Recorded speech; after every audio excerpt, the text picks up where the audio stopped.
Good morning, everyone. I'm Lindsay Pushpa, working as Assistant Professor in Stella Marituna College of Education. I'm going to explain about Gagne's learning theory.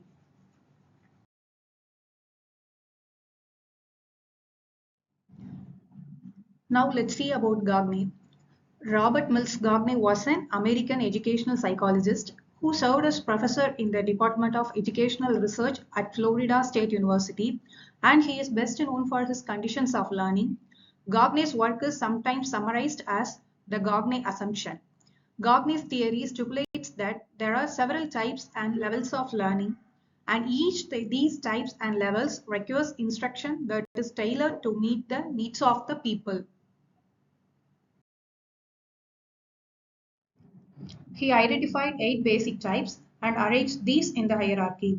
According to Gagne, the higher orders of learning in this hierarchy build upon the lower levels, requiring progressively greater amounts of previous learning for their success. The lowest 4 orders tend to focus on the more behavioral aspects of learning, while the highest 4 focus on the more cognitive aspects. The lowest 4 orders are signal learning, stimulus response learning, chain learning, and verbal association. The highest 4 orders are multiple discrimination, concept learning, rule learning, and problem solving. Now let's see about signal learning. This is the simplest form of learning and consists essentially of the classical conditioning first described by the behavioral psychologist Pavlov. In this type of learning, the animal or individual acquires a conditioned response to a given signal. Here are the examples.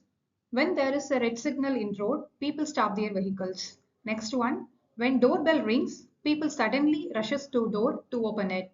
Here the signal is red light and ringing of doorbell. Conditioned response is people stop their vehicles and people rush to open the door. Second one is stimulus response learning. This is also known as operant conditioning, was originally developed by Skinner. Stimulus response learning is all about getting a response to a stimuli. There are some examples of stimulus response learning. When a teacher instructs the students to raise their hands, the students immediately raise their hands. Next one, when we place a plant in dark room, it gets destroyed. And when it's placed in a sunshade, it grows well. Here, the stimuli is teacher instructing the students and placing a plant in dark room. The response is students raising their hands and plant gets destroyed.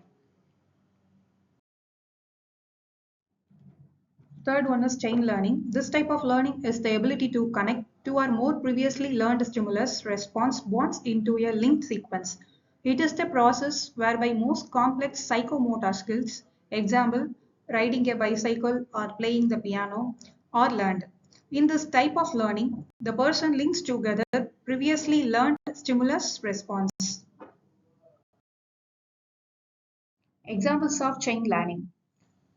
When a child saw a doll, it first represents it as a baby. It dresses up the doll, do makeup to the doll, then feeds the doll. Second one, selecting an appropriate key from the bunch of keys. Here, the child connects the activities of bathing, feeding, and taking care of the doll that is being learned from the elders. It watches how elders take care of the babies and recreates it when it looks at the doll. It learns and connects the related stimulus and response. Fourth one is verbal association. This is a form of chaining in which the links between the items being connected are verbal in nature. Verbal association is one of the key processes in the development of language skills. This learning is a type of chaining, but the links are verbal units. The simplest verbal association is the activity of naming an object, which involves a chain of two links.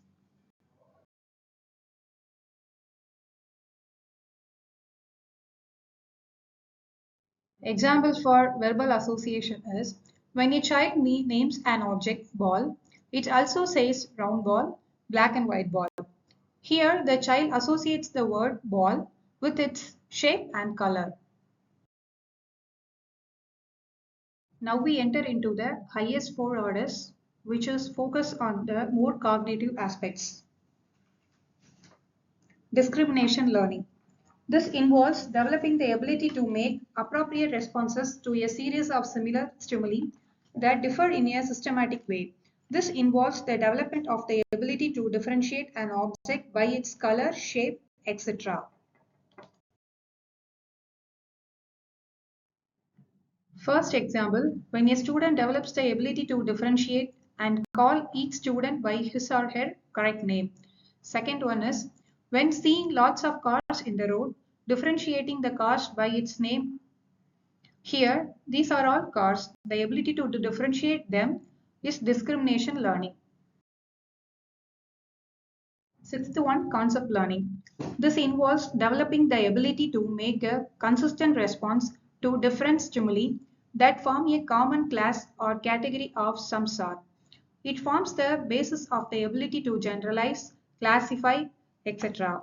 In learning a concept, we respond to stimuli in terms of abstract characteristics like color, shape, position, and number as opposed to concrete physical properties like specific wavelengths or particular intensities.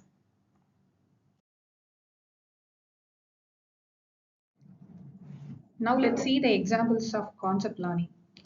Observing the common concept in the objects. First one, while driving a bike, one must start with clutch, gear, and then slowly release the clutch and raise the accelerator. Next one, while driving a car, one must start with clutch, gear, and then slowly release the clutch and raise the accelerator. Here, the common concept is start with clutch, gear, and then slowly release the clutch and raise the accelerator is being learned.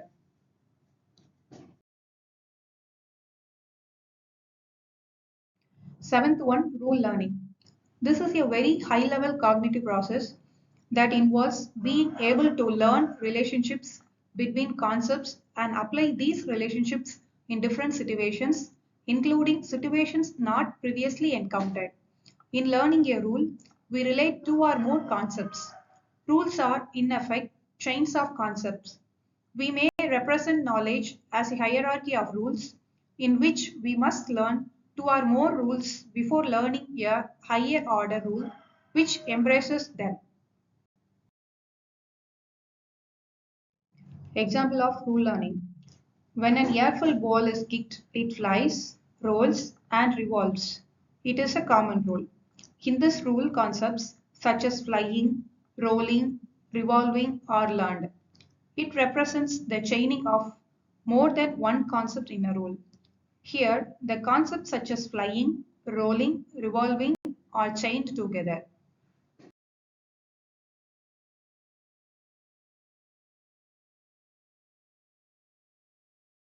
Last one is problem solving.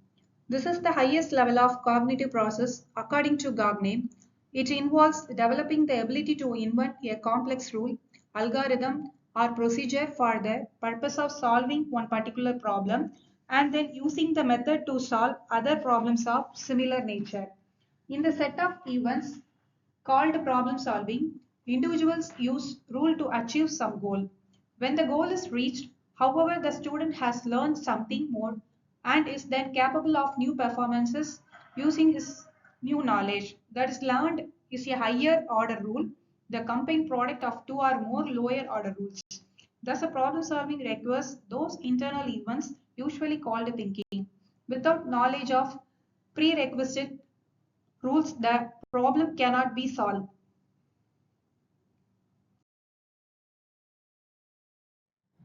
Now let's see about educational implications of Gagne's learning theory. First one, the first event or step of instruction is to gain attention to get the reception of stimuli. Second one, it is important to inform the learner of the purpose and expected outcome of the learning to provide the motivation to learners. Third one, the learners are asked to recall the existing relevant knowledge. Fourth one, relevant stimulus to the subject matter should be presented. Fifth one, it requests instructor to make the stimulus as meaningful as possible. Sixth one, the learners are asked to demonstrate the newly learned behavior. Seventh one, giving informative feedback to learners' performance is important.